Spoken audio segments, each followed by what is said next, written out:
ঈদকে সামনে রেখে সিরাজগঞ্জের তাঁতপল্লী কর্মমুখর হয়ে উঠেছে।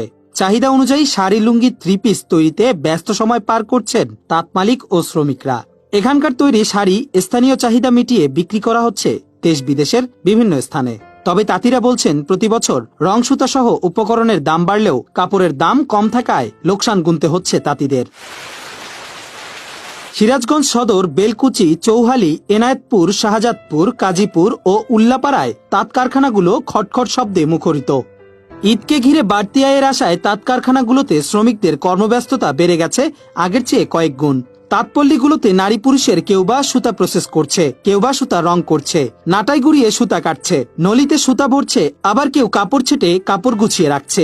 দিনরাত পরিশ্রম করে তৈরি করছে নানা ডিজাইনের শাড়ি, লুঙ্গি ও থ্রি পিস। আর এখানকার উৎপাদিত কাপড় দেশের চাহিদা মিটিয়ে রপ্তানি হয় দেশের বাইরে। আমরা আগে কাজ করছি 8 থেকে 10 ঘন্টা, এখন কাজ করি 12 থেকে 13 ঘন্টা। সামনের ঈদ, আমাদের একটু টাকা পয়সার বেশি দরকার, মহাজনের কাপড়ের চাহিদা বেশি, যার কারণে আমাদের একটু কাজ বেশি করতেছি।